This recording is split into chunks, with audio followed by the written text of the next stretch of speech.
Assalamualaikum warahmatullahi wabarakatuh. Perkenalkan, nama saya Dela Amelia.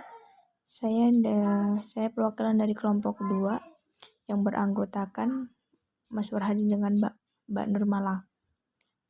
Saya di sini akan berpresentasi mata kuliah filsafat dengan judul materi ontologi, epistemologi, aksiologi filsafat. Ilmu tidak terlepas dari landasan ontologi, epistemologi, dan aksiologi. Ontologi membahas apa yang ingin diketahui mengenai teori tentang ada, dengan perkataan lain, bagaimana hakikat objek yang telah sehingga membuahkan pengetahuan. Epistemologi membahas tentang bagaimana proses memperoleh pengetahuan.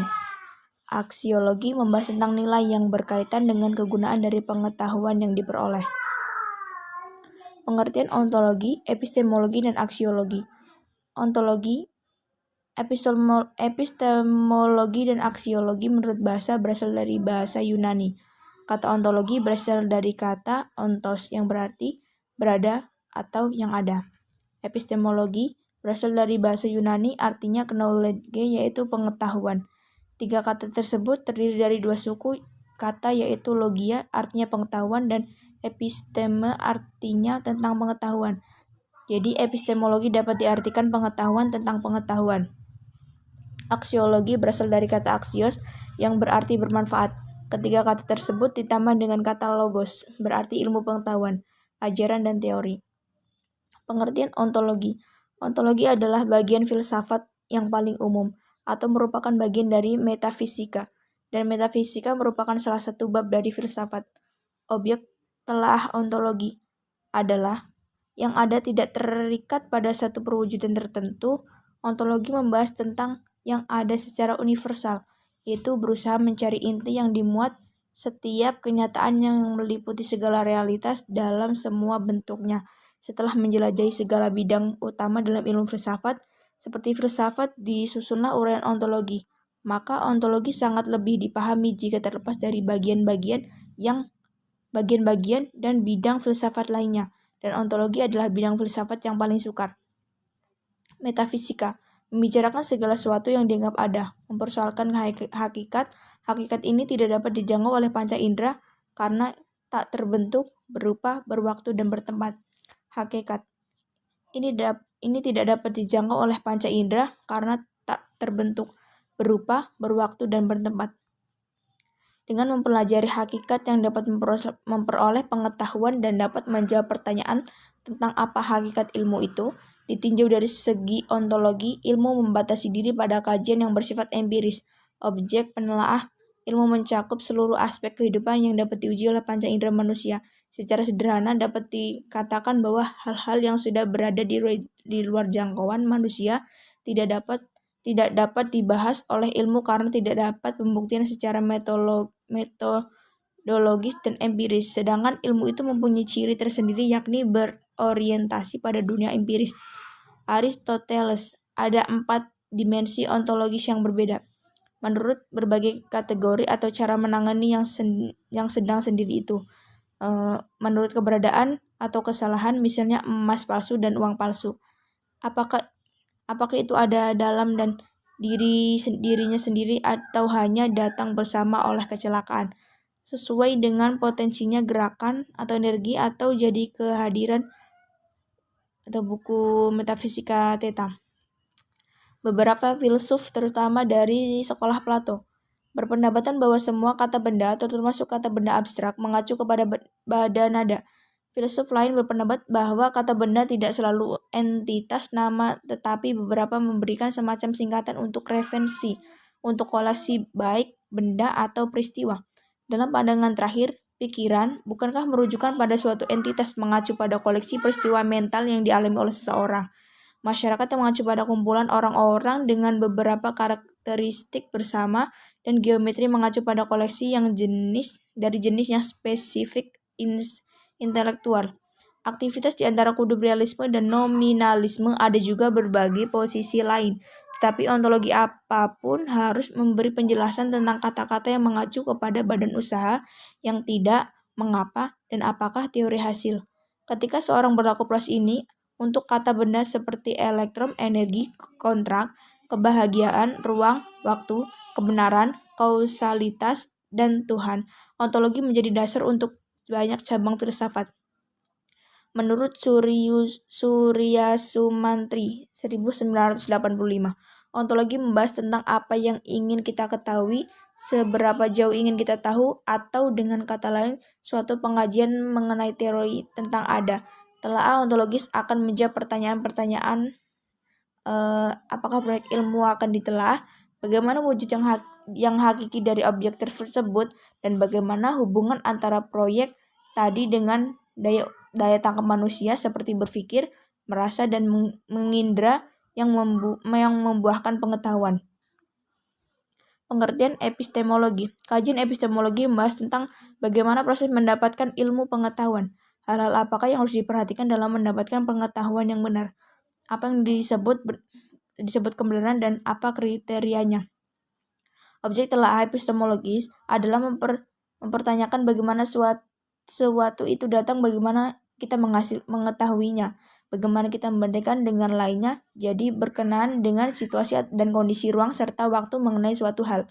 Jadi, yang menjadi landasan dalam tataran epistemologi ini adalah proses apa yang memungkinkan mendapatkan pengetahuan logika, etika, estetika, bagaimana cara prosedur memperoleh kebenaran ilmiah, kebaikan moral, dan keindahan seni. Apa yang disebut dengan kebenaran ilmiah, keindahan seni, dan kebaikan moral.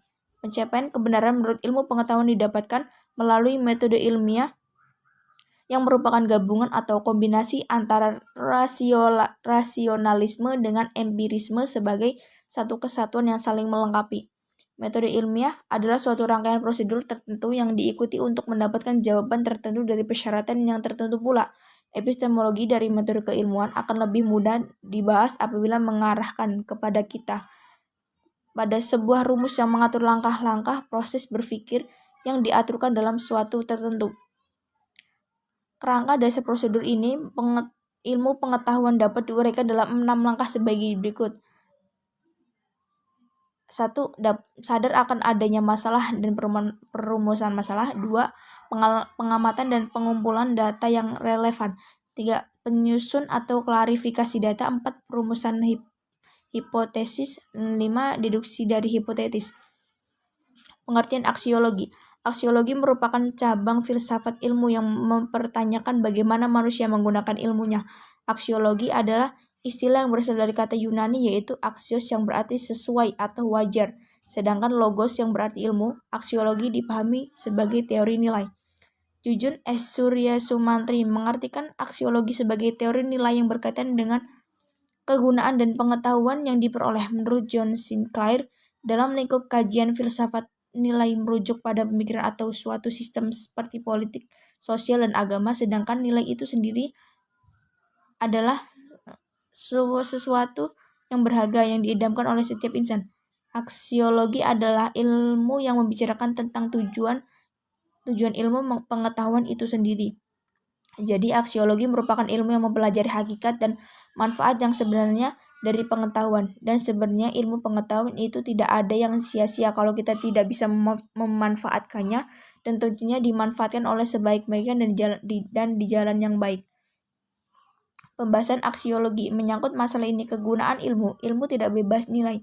Artinya, pada tahap-tahap tertentu, kadang ilmu juga harus disesuaikan dengan nilai-nilai budaya dan moral suatu masyarakat, sehingga nilai kegunaan ilmu tersebut dapat dirasakan oleh masyarakat dalam usahanya meningkatkan kesejahteraan bersama, bukan sebaliknya malahan menimbulkan bencana. Kegunaan aksiologi terdapat tujuan ilmu pengetahuan berkenaan dengan nilai guna ilmu, baik itu umum maupun ilmu agama. Tidak dapat dibantah lagi bahwa kedua ilmu itu sangat bermanfaat bagi seluruh umat manusia. Dengan ilmu seorang dapat mengubah wajah dunia. Nilai kegunaan ilmu dapat mengetahui kegunaan filsafat ilmu atau untuk apa filsafat ilmu itu digunakan. Kita dapat memulainya dengan melihat filsafat sebagai 3 hal berikut, yaitu 1. Filsafat sebagai kumpulan teori. Filsafat digunakan memahami dan mereaksi dunia pemikiran. Jika seorang hendak ikut membentuk dunia dan ikut mendukung suatu ide yang membentuk suatu dunia, atau hendak menentang suatu sistem kebudayaan atau sistem ekonomi, atau sistem politik, maka sebaiknya mempelajari teori filsafatnya. Inilah kegunaan mempelajari teori-teori filsafat umum. 2. Ada filsafat sebagai pandangan hidup. Filsafat dalam kondisi yang kedua ini, semua teori ajarannya diterima kebenarannya dan dilaksanakan dalam kehidupan. Filsafat ilmu sebagai pandangan hidup gunanya ialah untuk petunjuk dalam menjalani kehidupan. Ada 3. Filsafat sebagai metodologi dalam memecahkan masalah. Dalam hidup ini, kita menghadapi banyak masalah. Bila ada batu di depan pintu, setiap keluar dari pintu itu, kaki kita tersandung. Maka, batu itu masalah. Kehidupan akan dijalani lebih enak bila masalah itu dapat diselesaikan. Ada banyak cara menyelesaikan masalah, mulai dari cara yang sederhana sampai cara yang paling rumit. Bila cara yang digunakan amat sederhana, maka biasanya masalah tidak terselesaikan secara tuntas. Penyesuaian yang detail itu biasanya dapat mengungkap semua masalah yang berkembang dalam kehidupan manusia. Penilaian dalam aksiologi. Dalam aksiologi, ada 2 penilaian yang umum digunakan, yaitu etika dan estetika. Etika adalah cabang filsafat yang membahas secara kritis dan sistematis masalah-masalah moral. Kajian etika lebih fokus daripada perilaku, norma, dan adat istiadat manusia. Etika merupakan salah satu cabang filsafat tertua, setidaknya ia telah menjadi pembahasan menarik sejak masa Socrates dan para kaum sofis. Etika sendiri dalam buku Etika Dasar yang ditulis oleh Franz Magnus Suseno diartikan sebagai pemikiran kritis, sistematis, dan mendasar tentang ajaran-ajaran dan pandangan-pandangan moral.